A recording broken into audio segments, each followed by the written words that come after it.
Interesting how the smallest thing can break you.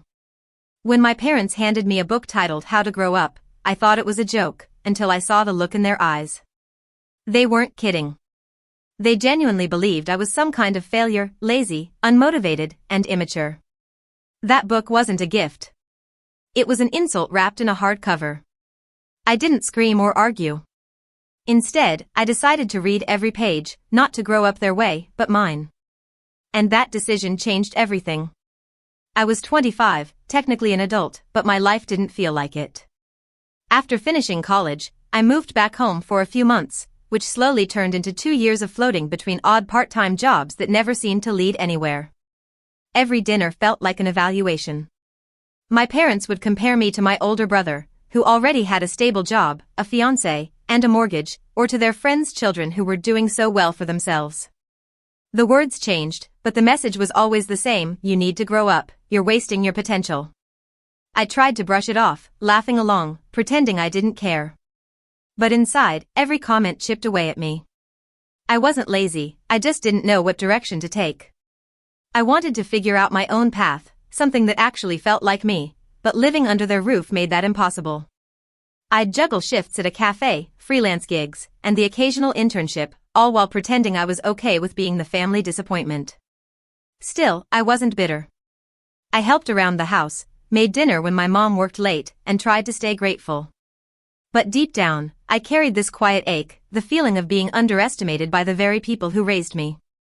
They didn't see effort, they only saw failure. Then came my birthday. I wasn't expecting anything grand, just a nice dinner and maybe a small gift. My parents smiled as they handed me a neatly wrapped present. I unwrapped it, expecting a book or something harmless. It was a book, but the title made my stomach drop: How to Grow Up. They laughed awkwardly, calling it a helpful guide, but I could hear the judgment behind their smiles. It wasn't a gift, it was a message. In that moment, the room felt smaller, the air heavier. I forced a smile and thanked them, but inside, something cracked. That book wasn't just paper and ink. It was proof that they didn't believe in me. And that humiliation was the spark that quietly lit everything that came next. When my parents handed me the book, they wore identical, rehearsed smiles. My mom said softly, "We thought this might help you a little, just for motivation." My dad nodded, folding his arms like he was handing me wisdom rather than a wake-up call. I turned the book over in my hands and read the title out loud: How to Grow Up. The words hit me like a slap. For a moment, I genuinely thought they were joking. I let out a small laugh, but the silence that followed told me they weren't. They exchanged a look, the kind parents share when they think they're doing something for your own good. My dad cleared his throat and said, We worry about you. You can't keep living like this. No real job, no direction, still under our roof." My mom added, "It's not a criticism, honey, but you're not getting any younger. Maybe this book will give you some guidance." Each word felt heavier than the last. I sat there nodding, pretending to be calm, but inside my chest, something twisted. They didn't see me trying. They didn't see the nights I stayed up applying for jobs that never called back, or the anxiety that came with every rejection email. All they saw was the surface, their adult child who still hadn't figured out life the way they wanted. As they continued talking, my thoughts blurred. Every sentence sounded like an accusation: "You're lazy. You're immature. You're a disappointment." My smile started to fade, and my eyes burned, but I refused to let them see me break. I wanted to yell that I wasn't lost, just trying to find a way that didn't feel fake. But instead, I just nodded, muttered a thanks, and excused myself to my room. When I shut the door behind me, I stared at that book for a long time. Its glossy cover seemed to mock me, the bold letters spelling out everything I'd been accused of being. I should have thrown it away, but I didn't. Something about it fueled me: anger, humiliation, maybe both. That night, I made a promise to myself. If they thought I wasn't grown up, I'd show them exactly what growing up really looks like, and it wouldn't be because of that book. I didn't confront them after that day. What was the point? Words wouldn't change how they saw me. Instead, I decided to let silence do the talking. The next morning, I started planning, not some dramatic escape, just a quiet, steady shift. I opened a new savings account and started putting aside every spare dollar I could. The tips from my cafe job, the small payments from my freelance work, everything went into that account. It wasn't much at first, but it felt like a seed. Something small, alive, and mine. At night, while my parents watched TV downstairs, I sat in my room with my old laptop, researching. I read about freelancing platforms, online skills, and digital jobs that didn't require connections or degrees, just determination. I signed up for free design courses, watched tutorials until my eyes ached, and practiced late into the night. The first few weeks were brutal. I'd try to design something and fail miserably, or take an online test and barely pass. Each failure whispered the same cruel echo, maybe your parents are right. But every time doubt crept in, I'd glance at that book on my shelf, the one titled How to Grow Up. It sat there like a silent challenge, its cover gleaming under the dim light of my desk lamp. I started to use it as fuel. Whenever I felt like quitting, I'd look at it and remember how small I felt the day they gave it to me. That humiliation became my engine. Days turned into weeks, weeks into months. Slowly, I started improving, getting small gigs online, earning a few good reviews, even landing repeat clients. I didn't tell my parents a word. Every morning, I acted the same, pretending nothing had changed. But deep inside, something was shifting. It wasn't just about money anymore. It was about control, about finally steering my own life, even if no one else noticed. My transformation didn't start with a fight, it started with quiet persistence. I wasn't growing up for them anymore. I was growing up for me. I still remember the day I got my first real freelance client. It was a small job, designing a logo for a local bakery, but when I saw the email confirming I'd been hired, my heart raced. It wasn't about the money, it was the validation. Someone, somewhere, had trusted me to create something valuable.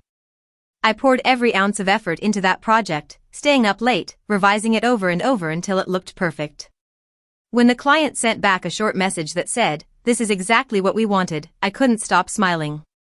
It was the first time in years I felt capable. But to my parents, nothing had changed. They still saw me as the same confused kid wasting time on the computer. At dinner, my dad would say things like, "You can't live off small gigs forever," or, "You should be applying for real jobs, not hiding behind screens." I bit my tongue every time. There was no point arguing. I didn't want to tell them I was growing, I wanted to show them. Week by week, I started earning more. My client list slowly expanded, and my savings account began to look less depressing. I became disciplined, setting a daily routine, balancing my cafe job with freelancing hours, cutting unnecessary expenses. Every small win gave me confidence. I even bought myself a new laptop, paid for entirely with my own earnings. It wasn't flashy, but it was mine, and it felt like freedom in the shape of metal and keys. I began to quietly help around the house in ways they didn't notice. I'd slip cash into the grocery drawer or cover a utility bill without mentioning it. When my mom commented, "The electric bill seemed lower this month," I just smiled. I didn't need credit, I just wanted to contribute, to prove to myself that I was capable of standing on my own 2 feet. Every night, after finishing work, I'd look over at that same book, How to Grow Up. But this time, it didn't sting. It reminded me how far I'd come since the day they gave it to me. For the first time, I felt proud, not because someone praised me, but because I didn't need their approval to feel accomplished anymore. I was building a life, brick by quiet brick. The decision to move out came quietly, almost peacefully. There wasn't a big argument or a dramatic moment that forced it, just a calm realization that I was ready. I had enough saved up, my freelance work had become steady, and I'd finally found a sense of balance I'd never had before. One morning, as I sat by my window with a cup of coffee, it just hit me, I didn't belong here anymore. Not because I didn't love my parents, but because staying meant staying small. And I wasn't small anymore. Over the next few weeks, I searched for apartments in nearby neighborhoods, something affordable but safe. I found a small one-bedroom with faded walls and squeaky floors, but it had sunlight pouring through the windows, and it felt like a blank page. I signed the lease with shaking hands, using money I had earned, no help, no loans, no guilt. It was the most liberating signature I'd ever written. On moving day, I packed my things in silence. I didn't make a big announcement. I wanted this moment to belong to me alone. Before leaving, I placed one thing deliberately on my old desk, the book. Its once perfect cover was now creased, its pages marked with sticky notes I'd written over time. Each note had a lesson: you don't grow up by following others. Pain is fuel. Pride doesn't need applause. And on the final page, I left a small handwritten note that said, "I've grown up now, your book helped." I locked the door behind me and drove away, my heart pounding in my chest. A few hours later, my phone buzzed. My mom's name lit up the screen. I hesitated, then answered. Her voice was trembling. "You moved out? Without even telling us?" My dad's voice echoed faintly in the background, low and tight with anger. "This is impulsive," he said. "You can't just run off like this." I took a deep breath. "It's not impulsive," I said softly. "I've been working for months. Saving. Planning. I didn't want to tell you until I was ready." There was a long pause on the other end. My mom finally spoke, her tone softer now. "We just didn't know you were serious. We thought," she trailed off. I could hear her trying not to cry. My dad said nothing, but I could feel the weight of his silence, pride tangled with disbelief. "I'm okay," I said finally. "Really? I just needed to do this my way." That night, as I stood in my tiny apartment surrounded by boxes, I felt something I hadn't felt in years: peace. The room was quiet except for the hum of the fridge and the sound of my heartbeat. For the first time, the silence wasn't heavy. It was mine. It had been almost 6 months since I moved out when my parents showed up unannounced. I heard the knock on my apartment door one Saturday morning and froze for a second before opening it. There they were, my mom holding a container of homemade food, my dad standing behind her, hands in his pockets, wearing that familiar guarded expression. They hadn't visited before, probably expecting to find me struggling or ready to move back home. Instead, they stepped into a clean, organized apartment that smelled faintly of coffee and lavender. My mom's eyes darted around the room, taking everything in: the neatly stacked invoices on my desk, the small but cozy furniture, the potted plant by the window. "You've really made this place your own," she said softly, surprise clear in her voice. My dad nodded, glancing at the framed client logos on my wall. My laptop sat open, notifications from ongoing projects blinking across the screen. "So, this is what you've been doing?" he asked, gesturing toward the desk. His tone wasn't mocking this time, just curious. I smiled a little. "Yeah. Freelance design and branding. It's going well. I've even got a few steady clients now." They both went quiet, processing that. My mom opened the fridge, probably out of habit, and saw it was fully stocked. "You're eating well," she murmured, almost to herself. "I told you," I said gently. "I'm fine." My dad sat down on the couch, staring at the floor for a long moment before saying, "Didn't expect you'd really take that book so seriously." It was his way of apologizing, not directly, but in his own, awkward language. My mom shot him a look, then reached over to squeeze my hand. "We're proud of you," she said quietly. Her voice cracked just a little, and that was all I needed to hear. For a moment, I thought about all the nights I'd spent angry at them, wanting to prove them wrong. But standing there, surrounded by everything I'd built on my own, I didn't feel anger anymore. Just peace. They hadn't believed in me, but that disbelief had been the push I needed. When they left, my dad paused at the door. "You did good, kid," he said, eyes soft but distant. I smiled. "Thanks, Dad." As the door closed, I looked around my apartment, my space, my work, my life. I had grown up, not because of their lesson, but because I finally stopped waiting for their approval. I used to think growing up meant checking off a list: stable job, car, house, respect from your parents. That's what I was taught. But now, sitting here in my quiet apartment, I've realized that growing up has nothing to do with any of that. It's not about meeting anyone's expectations, it's about finally understanding who you are, and taking responsibility for your choices, good or bad. Growing up, I learned, is less about age and more about ownership. It's about standing on your own 2 feet, even when they shake. There were days I thought I wasn't strong enough. Nights when I doubted everything, my skills, my path, even my worth. But every time I got back up after failing, I grew a little more.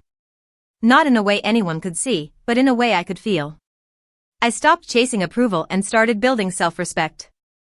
And the funny thing is, once I stopped needing validation, I finally earned it naturally, from clients, from peers, and eventually, from my parents. My relationship with them isn't perfect now, maybe it never will be, but it's honest.